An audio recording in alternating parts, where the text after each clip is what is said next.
Soy la doctora Maya Hilario, trabajo en la sección de neuroradiología del Hospital 12 de Octubre de Madrid y yo les voy a hablar sobre la resonancia magnética en las encefalitis autoinmunes. Vamos a comenzar. Las encefalitis producidas por anticuerpos constituyen un grupo de enfermedades inflamatorias cerebrales caracterizadas por síntomas neuropsiquiátricos. En estas enfermedades se producen anticuerpos contra proteínas de superficie neuronal, canales iónicos o receptores. Los trastornos autoinmunes representan la tercera causa más frecuente de encefalitis, después de las infecciones, generalmente víricas, y el ADEM, que es típicamente un proceso posinfeccioso. Pueden aparecer a cualquier edad y sus potenciales desencadenantes son los tumores sistémicos y las encefalitis víricas, sobre todo la encefalitis herpética. El tratamiento de las encefalitis autoinmunes se basa en inmunoterapia precoz y extirpación del trigger inmunológico. La mayoría de los pacientes se tratan con corticoides, inmunoglobulinas intravenosas o recambio plasmático, el cual tiene una eficacia limitada ya que los anticuerpos están en el sistema nervioso central y existe la barrera hematoencefálica. Si no hay respuesta clínica, se emplean rituximab y ciclofosfamida. El rituximab es especialmente útil en casos refractarios, disminuyendo el riesgo de recurrencias, por lo que se prevé un uso creciente del mismo como terapia de primera línea. La velocidad de recuperación, el grado de déficit residual y la frecuencia de las recurrencias depende del tipo de encefalitis autoinmune. En las encefalitis asociadas a anticuerpos contra antígenos de superficie neuronal, los anticuerpos tienen acceso a los epítopos, que son los determinantes antigénicos a los que se unen los anticuerpos, pudiendo alterar potencialmente la estructura y función del antígeno al que se unen. Producen una disfunción neuronal reversible y responden bien a la inmunoterapia. Por el contrario, en las encefalitis asociadas a anticuerpos contra antígenos intracelulares, los anticuerpos no alcanzan los epítopos intracelulares y predominan los mecanismos citotóxicos mediados por células T, en los que se produce pérdida neuronal. No suelen responder a la inmunoterapia, que está dirigida a eliminar anticuerpos o células productoras de anticuerpos. Esto explicaría el mejor pronóstico de los pacientes con encefalitis autoinmunes en comparación con los síndromes neurológicos relacionados con anticuerpos contra proteínas intracelulares. Los antígenos liberados como consecuencia de la destrucción neuronal producida por los virus o por la apoptosis celular son reconocidos por las células presentadoras de antígenos o células dendríticas y transportados a los ganglios linfáticos. En los ganglios linfáticos, las células B se exponen a los antígenos y conjuntamente con los linfocitos T CD4 se diferencian a células plasmáticas productoras de anticuerpos. Después de entrar en el cerebro, las células B de memoria sufren expansión clonal, reestimulación y diferenciación a células plasmáticas productoras de anticuerpos. Dos potenciales desencadenantes de las encefalitis autoinmunes son los tumores y las encefalitis víricas. Muchos de los tumores implicados tienen tejido nervioso o bien las células tumorales expresan proteínas neuronales a las que se unen los autoanticuerpos, lo que sugiere que la expresión ectópica de estas proteínas puede desempeñar un papel en el inicio de la respuesta inmune. La presencia de anticuerpos puede dar lugar a disfunción neuronal a través de varios mecanismos que incluyen un bloqueo funcional del antígeno, como ocurre en los anticuerpos contra el receptor GABA, una unión al receptor e internalización del mismo, como sucede en las encefalitis contra el receptor NMDA, o una disrupción de las interacciones entre proteínas, como en la LGI1, que afectan potencialmente la función de los canales de potasio dependientes de voltaje y que condicionan una disminución de los niveles del receptor AMPA. En base a los hallazgos de RM craneal, ¿cuándo debemos sospechar una encefalitis autoinmune? En las encefalitis herpéticas, la afectación temporal y de la ínsula suele ser bilateral y asimétrica, pudiendo extenderse a la región frontal basal y al cíngulo. Por el contrario, en las encefalitis autoinmunes, la RM puede ser normal o mostrar una afectación temporal, normalmente bilateral y más simétrica. El diagnóstico diferencial de las encefalitis autoinmunes es amplio e incluye el ADEM y el espectro de la neuromielitis óptica. En el ADEM existirán lesiones en la sustancia gris y en la sustancia blanca y para su diagnóstico es útil la detección de anticuerpos anti-MOG. En la neuromielitis óptica, las alteraciones de señal afectarán a la región periventricular y ependimaria y detectaremos anticuerpos contra los canales acuaporina 4 expresados en los astrocitos. ¿Cuál es el papel de la ARM en el diagnóstico de las encefalitis autoinmunes? Definir patrones de afectación cerebral que nos puedan orientar al diagnóstico. Hay encefalitis autoinmunes en las que la ARM es típicamente normal, hay otras con un patrón característico de encefalitis límbica y hay otras encefalitis en las que podemos ver áreas parcheadas de afectación cerebral, como la encefalitis contra el receptor NMDA y la encefalitis contra la subunidad A del receptor GABA. Vamos a dividir las encefalitis en tres grupos: encefalitis autoinmunes contra antígenos de superficie, encefalitis paraneoplásicas y un último grupo de otras encefalitis autoinmunes en el que veremos aquellas entidades que se asocian a las nuevas terapias contra el cáncer. Comenzamos con el grupo de encefalitis autoinmunes contra antígenos de superficie. La encefalitis contra el receptor NMDA es la primera causa de encefalitis mediada por anticuerpos antineuronales. Afecta predominantemente a niños y adultos jóvenes, sobre todo a menores de 45 años, con una dominancia en mujeres en una proporción de 4:1. Aproximadamente un 50% de las mujeres jóvenes afectadas tiene un teratoma ovárico. En varones jóvenes y niños, la asociación tumoral es menos frecuente.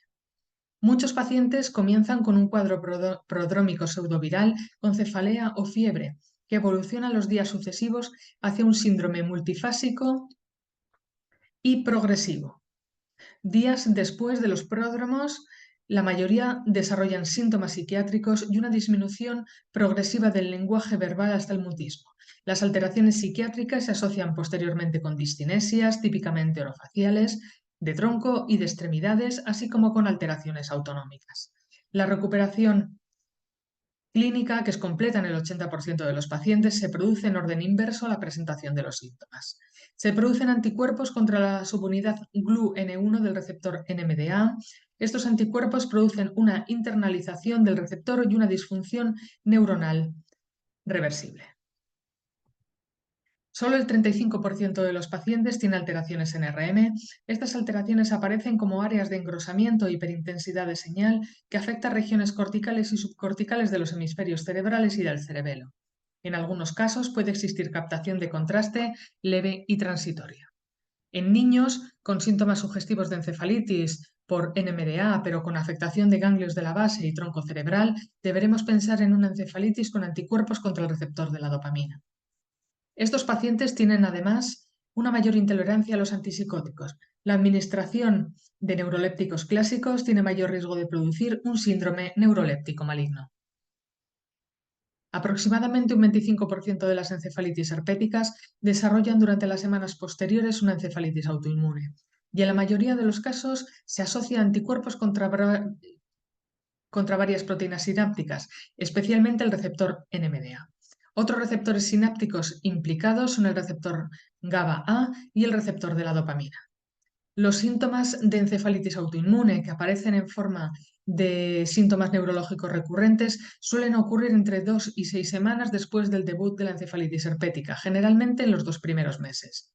En la población pediátrica dominan los síntomas motores, mientras que en adolescentes y adultos jóvenes son más prevalentes las alteraciones psiquiátricas y cognitivas. Tiene peor respuesta a la inmunoterapia que la encefalitis anti-NMDA clásica, como consecuencia de la presencia de déficits clínicos y subclínicos causados por la encefalitis viral. Hay 3 encefalitis autoinmunes que afectan preferentemente al sistema límbico y asocian anticuerpos contra el receptor AMPA, contra el receptor GABA-B y contra la proteína LGI1. Al menos el 60% de los pacientes desarrolla un cuadro clínico y radiológico típico de encefalitis límbica. Los pacientes suelen ser mayores de 45 años y los síntomas incluyen confusión, alteraciones del comportamiento, crisis y trastornos de memoria. En estos casos, existe una afectación inflamatoria del sistema límbico que incluye el lóbulo temporal medial, hipocampo, amígdala, córtex frontovasal y del cíngulo. El tipo de tumor subyacente y la respuesta al tratamiento varía en función del tipo de encefalitis límbica.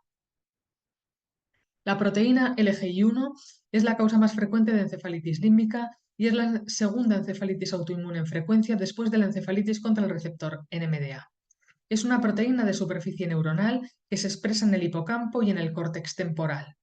Forma parte de un complejo inhibitorio que liga los canales de potasio dependientes de voltaje a nivel sináptico con el receptor AMPA postsináptico. De hecho, anticuerpos contra la proteína LGI1 resultan en una sobreestimulación de los receptores AMPA. Las crisis distónicas faciobraquiales son un síntoma precoz muy específico, pero solo están presentes en una minoría de los pacientes. Se describen como contracciones involuntarias de 1 a 2 segundos que afectan de forma unilateral al brazo y a la cara y que ocurren hasta 100 veces al día. Las crisis tónico-clónicas son más fáciles de reconocer, pero aparecen de forma tardía en el curso de la enfermedad. El 60% de los pacientes tienen hiponatremia como síntoma de presentación, pero la encefalitis límbica e hiponatremia no solo ocurre en pacientes con encefalitis con anticuerpos contra la proteína LGI1, sino también asociada a los anticuerpos AMPA y GABA-B, bien como parte de un síndrome de secreción inadecuada de hormona antidiurética asociado al carcinoma de pulmón de células pequeñas o bien como efecto de la respuesta inmune. El 25% cursan con disfunción autonómica que incluye bradicardia y el 95% presenta alteraciones cognitivas que son el principal factor pronóstico a largo plazo. Rara vez asocian tumores y desde el punto de vista de imagen, en el 25% de los casos la RM es normal en fase aguda, el 75% restante muestra una hiperintensidad de señal que afecta a la región medial de los lóbulos temporales que evoluciona en fases tardías a atrofia o a esclerosis mesial temporal. La afectación extrahipocampal se ha descrito en el 25% de los casos. Cuando existen crisis distónicas faciobraquiales podemos ver una alteración de señal en los ganglios de la base. En estos casos, la hiperintensidad de señal en T1, que aparece en un 10%, es menos frecuente que la hiperintensidad de señal en T2, que aparece hasta en el 40% de los pacientes. La afectación del lóbulo temporal medial es más frecuente si no existen crisis distónicas faciobraquiales. La respuesta inmune está mediada por células B que producen autoanticuerpos con alteración neuronal funcional irreversible con la inmunoterapia. Las crisis van a responder rápidamente a la inmunoterapia de primera línea, pero el pronóstico a largo plazo está determinado por la alteración cognitiva. Por ello, es importante reconocer las crisis distónicas faciobraquiales, ya que el tratamiento precoz con inmunoterapia evita la progresión de los síntomas cognitivos. Aproximadamente el 70% muestra una marcada recuperación neurológica tras la inmunoterapia, pero solo el 35% recupera la capacidad cognitiva basal. En la encefalitis contra el receptor NMDA, los síntomas son más graves y requieren hospitalizaciones más largas, pero el 80% alcanzan una recuperación completa. Además, se ha demostrado una asociación al antígeno HLA en las encefalitis contra la proteína LGI1 no asociadas a tumor, y esta asociación está ausente en las formas paraneoplásicas.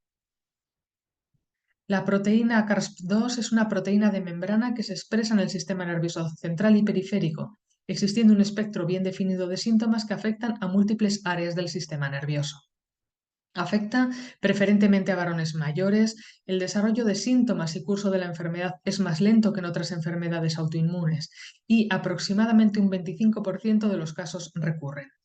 En contraposición a la presentación homogénea de la encefalitis contra la proteína LGI1, el espectro clínico de la encefalitis contra la proteína CARSP2 es más diverso y los pacientes tienen síntomas tanto del sistema nervioso central como periférico.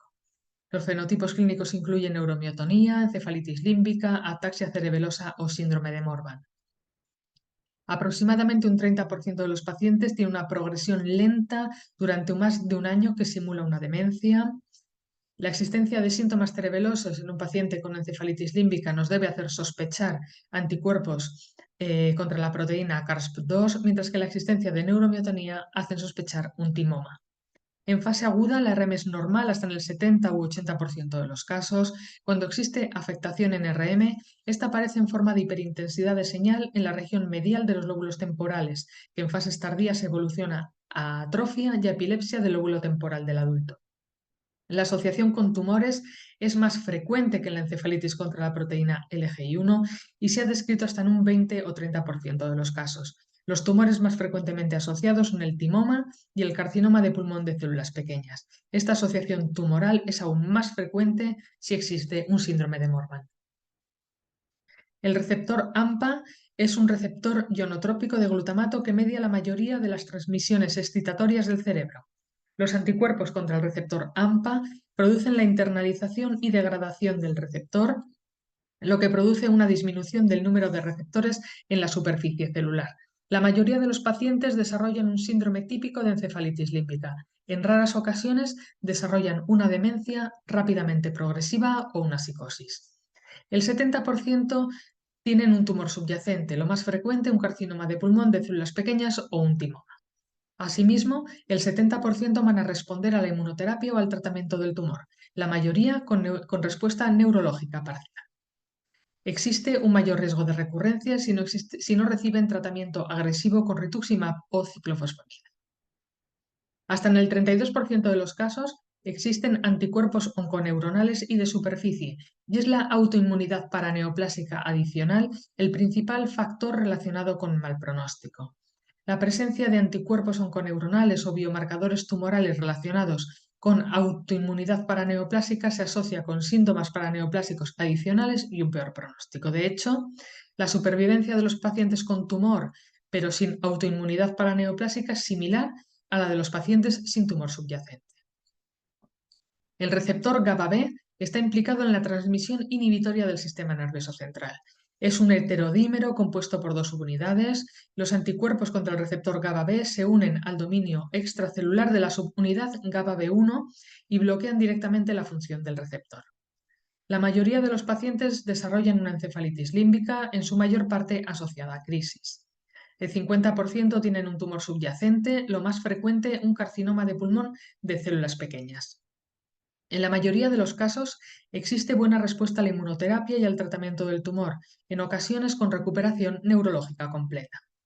Realmente es el tipo de anticuerpos lo que va a marcar el pronóstico. Si existen anticuerpos contra antígenos de superficie neuronal, el pronóstico a largo plazo depende de la existencia de un tumor subyacente y sus recurrencias. Sin embargo, aquellos pacientes que desarrollan anticuerpos paraneoplásicos clásicos contra proteínas intraneuronales rara vez van a responder al tratamiento. Las encefalitis límbicas en las que no se detectan anticuerpos en suero ni en líquido cefalorraquídeo se denominan seronegativas. Estas encefalitis límbicas seronegativas afectan predominantemente a varones mayores y cursan clínicamente con alteración de la memoria a corto plazo. A pesar de la ausencia de anticuerpos, los pacientes responden al tratamiento con inmunoterapia y pueden tener un tumor subyacente, por lo que es importante realizar un screening de neoplasia oculta. Vamos a continuar con el grupo de las encefalitis paraneoplásicas. Las encefalitis paraneoplásicas son poco frecuentes y están inmunomediadas. Se produce una respuesta inmune contra el sistema nervioso mediada por células T. Afectan a pacientes mayores y tienen escasa respuesta a la inmunoterapia, la cual está dirigida a eliminar los anticuerpos o las células productoras de anticuerpos. En estos pacientes, la presentación clínica aguda puede preceder al diagnóstico del tumor, por lo que debe realizarse un screening de neoplasia oculta. El screening puede realizarse con TAC o PET. Si estos son negativos, deberá realizarse monitorización clínica y de imagen durante 2 a 5 años. El seguimiento clínico y de imagen va a depender del tipo de anticuerpo encontrado en líquido cefalorraquídeo. Existen una serie de anticuerpos que son marcadores de síndromes neurológicos paraneoplásicos, entre los que se encuentran los anticuerpos anti-HU, anti-MA2, anti-RI y anti-YO. Sin embargo, la ausencia de anticuerpos específicos no excluye que el síndrome sea paraneoplásico. La encefalitis límbica puede también tener un origen onconeuronal asociada a anticuerpos anti-HU, los cuales en el 80% de los casos se asocian a un carcinoma de pulmón de células pequeñas. En un paciente con un carcinoma de pulmón de células pequeñas, pero sin anticuerpos anti-HU, la encefalitis límbica se asocia de forma muy importante a anticuerpos contra el receptor GABA-B. La extensión fuera del lóbulo temporal y la captación de contraste, aunque poco frecuente, puede encontrarse en las encefalitis límbicas paraneoplásicas. En las encefalitis autoinmunes con anticuerpos anti-MA, los cuadros neurológicos y el tipo de tumor subyacente varían en función de la proteína contra la que se dirigen los anticuerpos, bien sea MA1, MA2 o MA3. Los varones jóvenes con tumores testiculares suelen asociar anticuerpos contra la proteína MA2. En el 62% de los casos, la clínica precede al diagnóstico del tumor y combinan síntomas de encefalitis límbica, diencefálica y con afectación del tronco cerebral. Estos pacientes con anticuerpos anti-MA2 suelen tener una evolución clínica favorable con mejoría o estabilización. Por el contrario, los pacientes mayores suelen tener un carcinoma de pulmón de células pequeñas o un carcinoma de mama subyacente a la encefalitis. En las encefalitis paraneoplásicas asociadas a anticuerpos anti-RI, el 80% son mujeres en las que se identifica una afectación autoinmune del tronco cerebral y del cerebelo.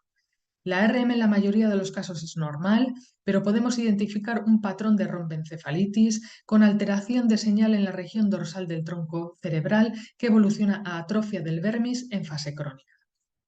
Los tumores primarios asociados a anticuerpos anti-RI son el carcinoma de mama, tumores ginecológicos, carcinoma de pulmón de células pequeñas, carcinoma vesical y en niños el neuroblastoma. En la degeneración cerebelosa paraneoplásica existen linfocitos T citotóxicos que se dirigen contra el antígeno PCA1 del citoplasma de las células de Purkinje. Se asocia a anticuerpos anti-Yo, también conocidos como anti-PCA1. Estos anticuerpos asocian en el 90% de los casos un tumor subyacente, normalmente neoplasias ginecológicas de ovario y de mama.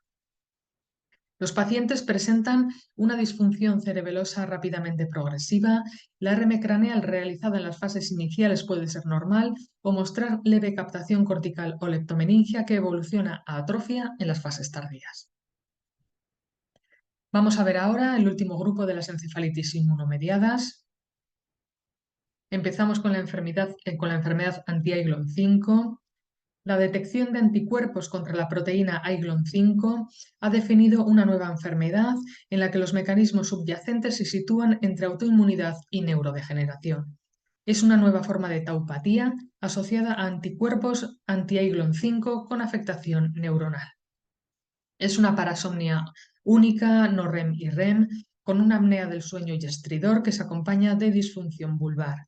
El hallazgo principal es el trastorno del sueño y existen anticuerpos contra la proteína de superficie de adhesión celular IGLON 5. Es una enfermedad neurodegenerativa con pérdida neuronal, gliosis y ausencia de infiltrados inflamatorios. El hallazgo más importante es la acumulación de la proteína tau fosforilada, compuesta por las isoformas 3R y 4R con respeto supratentorial y de los ganglios de la base. Es una taupatía limitada a las neuronas que afecta predominantemente al hipotálamo y de forma severa al tegmen del mesencéfalo, con un gradiente craneocaudal de severidad hasta la médula cervical. También se afecta la protuberancia y el bulbo, incluyendo la sustancia gris periacueductal. Es más severa la afectación medular cervical que lumbar, con depósito de proteína tau preferentemente en las astas dorsales y con menor frecuencia en las astas ventrales de la médula. Afecta sobre todo a la sexta década de la vida, con un curso de la enfermedad lentamente progresivo a lo largo de varios años. No hay dominancia en varones o mujeres, historia previa de cáncer o de enfermedades autoinmunes. La RM suele ser normal, responden mal a la inmunoterapia y conllevan un mal pronóstico. No está claro si el síndrome IGLON 5 es una forma de taupatía primaria que resulta en una respuesta inmune secundaria contra la proteína IGLON 5 o bien si el trastorno autoinmune primario, a través de mecanismos desconocidos, conllevan una fosforilación anómala de tau y depósito neuronal. A favor de la neurodegeneración es la progresión crónica de los síntomas y la escasa respuesta a la inmunoterapia. Sin embargo, la asociación con alelos HLA y la escasa frecuencia de los mismos en la población general sugiere una susceptibilidad genética para esta enfermedad autoinmune. Aproximadamente del 60 al 80% de los pacientes con un síndrome de persona rígida tienen anticuerpos contra una o más proteínas de las sinapsis GABAérgicas o glicinérgicas que incluyen la enzima GAD en su forma GAD65, que es el target en el 75% de los casos, y los pacientes generalmente asocian diabetes, el receptor de glicina, que es el target en el 20% de los casos, y la proteína anfifisina, que es la forma paraneoplásica y el target en el 5% de los casos. Los anticuerpos contra la enzima GAD65, que es un antígeno intracelular, desarrollan un síndrome clásico, Afecta normalmente a mujeres y tienen alteraciones autoinmunes o endocrinas.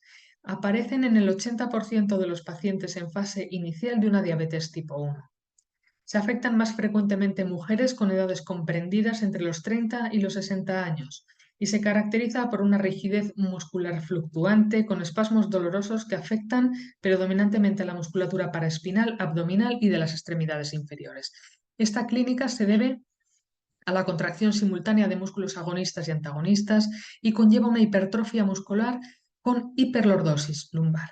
Desde el punto de vista de imagen, la RM craneal y espinal suele ser normal. La forma clínica más severa del espectro del síndrome de persona rígida se denomina PERM, es similar al síndrome de la persona rígida pero más grave, ya que asocia síntomas de disfunción del tronco cerebral. Se producen anticuerpos contra la subunidad alfa-1 del receptor de glicina, que es un antígeno de superficie. Hasta en el 20% de los casos existe un tumor subyacente, generalmente un timoma o un linfoma. Desde el punto de vista de imagen, la RM craneal y espinal suele ser normal. Las formas paraneoplásicas representan menos del 10% de los pacientes con síndrome de la persona rígida.